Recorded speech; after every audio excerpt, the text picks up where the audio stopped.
Hello बच्चों, JEPYQ coordination compound advance का question number 21 करते हैं।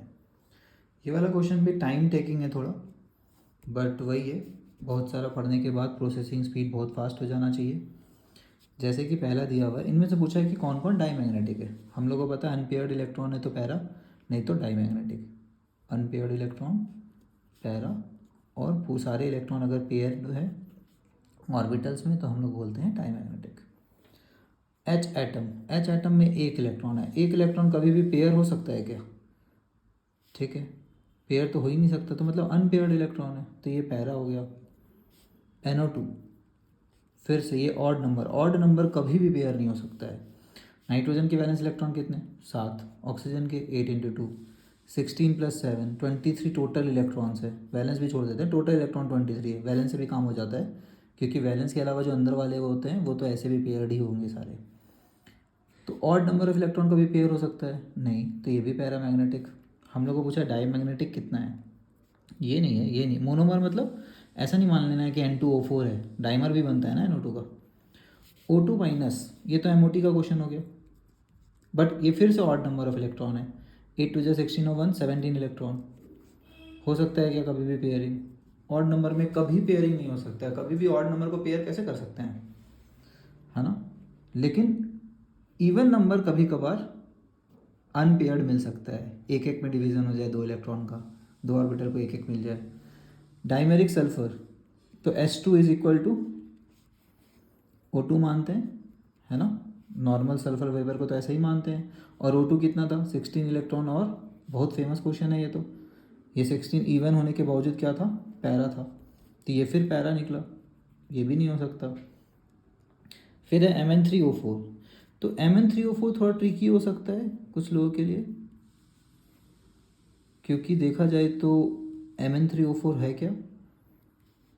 एक एक्चुअली ये मिक्स्ड ऑक्साइड होता है, MnO और MnO2, ये +4 ये +2, है ना? और मैंगनीज एक्चुअली में कितना होता है? Atomic number 25, S2D5। उसमें 2 इलेक्ट्रॉन गया तो क्या होगा? D5 क्या होता है? पैरामैग्नेटिक, है ना? 4 इलेक्ट्रॉन चल गया तो क्या होगा? S0, और 2 इधर से जाएगा D3 भी क्या होता है? पैरामैग्नेटिक। तो ये ओवरऑल पैरामैग्नेटिक ही निकलता है, तो ये भी अपना आंसर नहीं हो सकता है। फिर FeCl4 दे रहा है, तो Fe का ऑक्सीडेशन स्टेट समझिए कितना होगा यहाँ पे? X + 4 × -1 = 0, क्योंकि कोऑर्डिनेशन स्फीयर का कोई चार्ज ही नहीं दिया हुआ है, तो X कितना आ गया? +4। आयरन क्या होता है? D6, S2D6 +4 कितना होगा? S से सारा गया, D से 2 गया, D4 होगा। क्या ये स्ट्रॉन्ग फील्ड है? नहीं, वीक फील्ड है।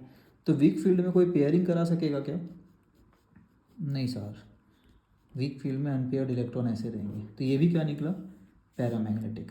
तो ये भी अपना पैरा निकला, अनपेयर्ड इलेक्ट्रॉन है। स्ट्रॉन्ग फील्ड होता तो पेयरिंग हो सकता था। नेक्स्ट, ये भी कोऑर्डिनेशन कंपाउंड है, ये इंटरेस्टिंग वाला है। अमोनिया का चार्ज क्या होता है? NH3 में H+ जुड़ता था तब बनता था NH4+। Total charge before should be equal to after, ये रूल होना चाहिए केमिस्ट्री में। तो ये अमोनिया आयन होता है, जैसे NH4Cl पढ़े थे ना हम लोग, वो किससे बना हुआ था? NH4+ और Cl-। तो ये NH4+ है, तो NH4 कितने हैं? 2, तो +2 हो गया, तो कोऑर्डिनेशन स्फीयर पे क्या आएगा? -2।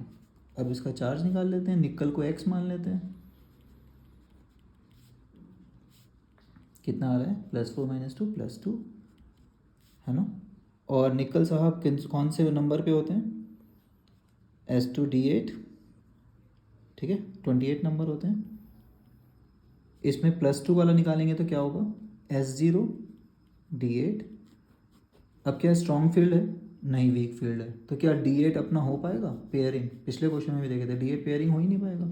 इसमें 2 अनपेयर्ड इलेक्ट्रॉन निकलेंगे, 1 2 3 4 5 6 7 8, ऐसे ही भरते हैं अकॉर्डिंग टू अफबाउ रूल। क्या ये वाला यहाँ शिफ्ट हो जाएगा, लास्ट वाला इसमें? नहीं, ये तब होता जब वो कोई स्ट्रॉन्ग फील्ड लिगेंड हो। यहाँ तो हेलोजन है, हेलोजन वीक फील्ड मानते हैं। तो यहाँ तक सब पैरा आ रहा है अभी तक, तो यहाँ तक कोई आंसर आया ही नहीं। बहुत इंटरेस्टिंग क्वेश्चन है, एग्जाम में ऐसा होगा तो कॉन्फिडेंस ही हिल जाएगा। ऐसा कैसे हो सकता है कि कोई भी डायमैग्नेटिक नहीं आ रहा है? कुछ गलत कर रहे हैं क्या? तो जेई ऐसा करता है, वो चाहता है कि आप टाइम वेस्ट करें। K2MnO4, इसमें Mn का ऑक्सीडेशन स्टेट कितना आ रहा है?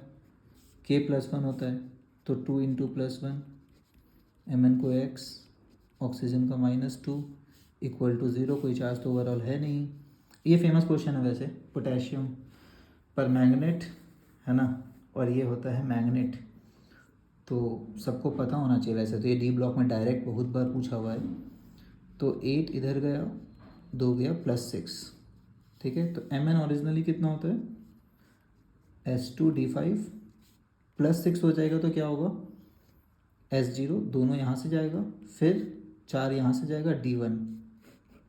अगेन वेरी इंटरेस्टिंग, क्या ये भी सिंगल ऑक्यूपाइड है? D1 unpaired electron, odd number electron, ये भी पैरा। यहाँ तक तो कॉन्फिडेंस पूरा ही हिल जाएगा कि हो क्या रहा है भाई साहब। अभी तक एक भी डायमैग्नेटिक नहीं आया। K2CrO4, फिर से डी ब्लॉक में डायरेक्ट पढ़ते हैं अपन ये।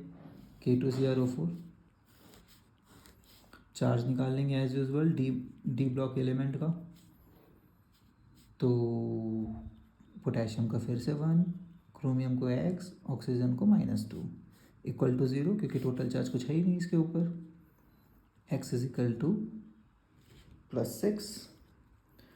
एंड क्रोमियम साहब क्या होते हैं? क्रोमियम एटॉमिक नंबर 24, S1 है ना, होना चाहिए था S2D4, लेकिन एक्सेप्शनल इलेक्ट्रॉनिक कन्फिगरेशन होता है, तो हम लोग इसको बोलते थे S1D5। इसमें से 6 का 6 इलेक्ट्रॉन निकल गया। 6 ही इलेक्ट्रॉन तो है वैलेंस में, तो 6 का 6 इलेक्ट्रॉन अगर गया तो ये ऐसा बचा।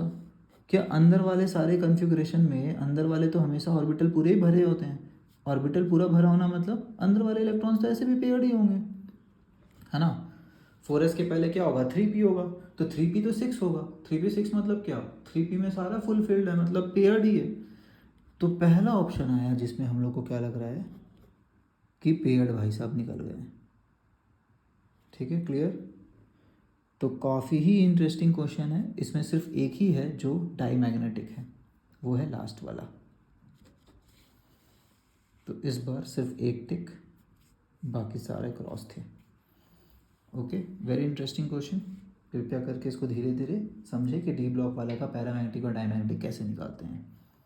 Okay, bye everybody.